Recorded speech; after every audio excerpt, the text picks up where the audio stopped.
कांग्रेस मुक्त भारत बनाएंगे। ऐसा भारत बनाएंगे जहां कांग्रेस होगी ही नहीं।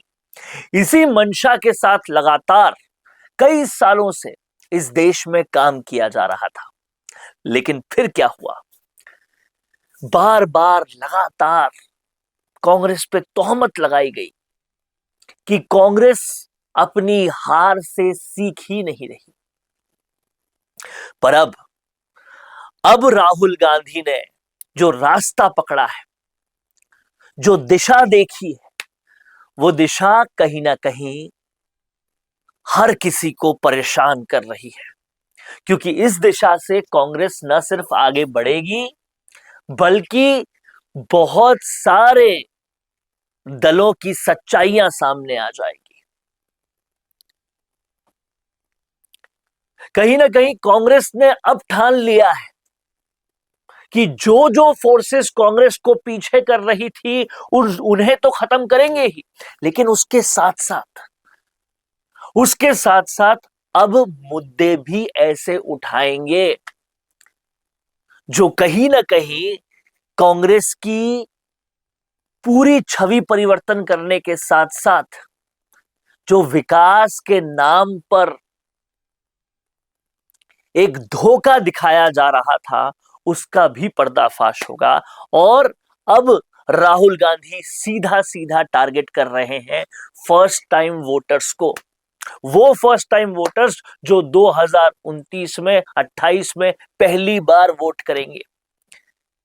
और उन फर्स्ट टाइम वोटर्स को टारगेट करने के लिए उन्होंने ऐसा कोई भी चेहरा नहीं चुना जो पहले से पेपर लीक, भ्रष्टाचारों के दागों से सना हुआ हो। और अब जो कांग्रेस को मजबूत करने के लिए एक टीम सामने आ रही है, वो टीम कहीं ना कहीं कांग्रेस को आगे ले जाने वाली टीम है।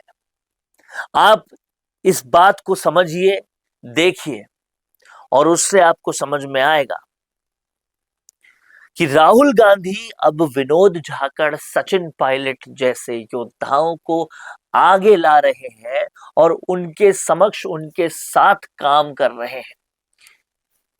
और इसके लिए सबसे पहला पड़ाव कोटा का चुना। ये बहुत महत्वपूर्ण है। वो कोटा जहां से शांति धारीवाल भी आते हैं, वही शांति धारीवाल जिन्होंने सोनिया गांधी की आला कमान की सबसे बड़ी इंसल्ट करते हुए कहा था, कौन सोनिया गांधी, आला कमान तो सिर्फ अशोक गहलोत है। यहाँ तो अशोक गहलोत ही है जो कुछ है। जो वो शांति धारीवाल जो 25 सितंबर की वो जो काली अध्याय था कांग्रेस का, उसके अग्रणी थे, उन्हीं के क्षेत्र में आकर विनोद झाकड़, जो कि सचिन पायलट सेना के सबसे अहम सिपाही अब बन के उभर रहे हैं और कांग्रेस के सबसे अहम वोट बैंक, दलित वोट बैंक, जिसको बहुत अरसे तक दरकिनार करके रखा था पिछली लीडरशिप्स ने कांग्रेस की, उनकी अगुवाई करते हैं। और उन्होंने नीट और यूपीएससी पेपर लीक दोनों के मुद्दे को उनका फेस दिया। और उसके बाद अब कोटा से छात्र संवाद चालू किया है। इससे कहीं ना कहीं वो उस पेन पॉइंट पर सीधा सीधा बात कर रहे हैं जिनका दिल दुखा है नीट जैसे पेपर लीक से। वो माँ बाप जुड़ेंगे, वो बच्चे जुड़ेंगे, वो भविष्य को देखने वाले लोग जुड़ेंगे उनके साथ। और कहीं ना कहीं उसके बाद जो कार्रवाई होगी वो काफी बड़ी, काफी बदलने वाली और सत्ता को चेंज करने वाली कार्रवाई हो सकती है। और इस कार्रवाई से सत्ताधारी लोगों को दिक्कत होनी लाजमी है। अब लगता है कि राहुल गांधी को जो फीडबैक्स मिले हैं, उस फीडबैक्स पे उन्होंने काम करते हुए ऐसा एजेंडा, ऐसा मुद्दा चुना है जिससे कांग्रेस वापस वो खोया हुआ भरोसा भी पाएगा, इंडिया गठबंधन को भी और सशक्त कर पाएगा। और अब इंडिया गठबंधन को सशक्त करने के लिए कोई भी बाधा नहीं है जो पहले बाधा हो रही थी। मसलन टीएमसी एक बहुत बड़ी बाधा थी। वो कह रही थी कि मैं ज्यादा पावरफुल हूं, मैं बनूंगी प्राइम मिनिस्टर, तो उनकी पावर सब कम हो गई है। दूसरे नीतीश कुमार थे, उनकी पावर सब ना के बराबर रह गई है। तो अब इंडिया गठबंधन में कोई बाधा नहीं रही है और राहुल गांधी ऐसे वक्त पर ऐसे मुद्दे उठा रहे हैं जो 2029-28 के हिसाब से, उनके फर्स्ट टाइम वोटर्स के हिसाब से बेहद अहम है। और उन मुद्दों की अगुवाई करने के लिए विनोद झाकर, जो कि सचिन पायलट सेना का एक अहम सिपाही है, उसको इस्तेमाल कर रहे हैं। कांग्रेस को जो धीरे धीरे दीमक की तरह खत्म कर रहे थे, ऐसी जो वृद्ध सेना थी, उन्हें पूरी तरह से दरकिनार कर रहे हैं, नजरअंदाज कर रहे हैं। अशोक गहलोत, शांति धारीवाल जैसे लोगों को पूरी तरह से नजरअंदाज किया जा रहा है। माला पहनाते हैं तो उनकी तरफ देखते तक भी नहीं है। कहीं ना कहीं इस तरीके से कांग्रेस बदल रही है, चेंज हो रही है, और ये चेंज सुखद है।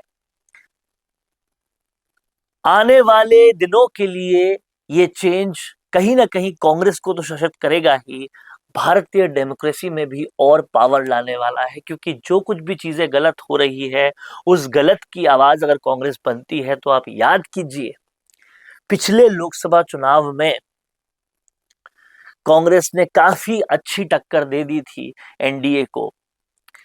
हालांकि उसके बाद अब टीएमसी और ये पार्टीज जो अलग हुई हैं, और जिस तरीके से उन्हें अलग किया गया है, वो डिबेटेबल है। लेकिन अगर ये फर्स्ट टाइम वोटर्स पूरी तरह से कांग्रेस के साथ आने शुरू हो गए, तो वो जो खाई थी, जो पिछले इलेक्शंस में कम हुई थी, वो पूरी तरह से पट जाएगी। और इस बात से बहुत ज्यादा चिंतित एनडीए और बीजेपी भी है। आप क्या मानते हैं इस बारे में? लिख डालिए कमेंट बॉक्स में। देखते रहिए द फैक्ट इंडिया। रुकिए और जरा ध्यान से सुनिए। क्या आप हमारी इन खबरों से अपने व्यापार को भी बढ़ाना चाहते हैं? तो आप भी खबरों के दौरान इस तरह के एलिमेंट्स पर अपना विज्ञापन दे सकते हैं, या फिर ऐसे खबर के 1 मिनट बाद अपना पूरा विज्ञापन डलवाएं, जो कि 8 लाख से ज्यादा सब्सक्राइबर्स और फॉलोअर्स वाले द फैक्ट इंडिया चैनल्स और पेजेस से राजस्थान के कोने कोने में पहुंचेगा। और इससे आपका व्यापार, ब्रांड सब कुछ बढ़ेगा।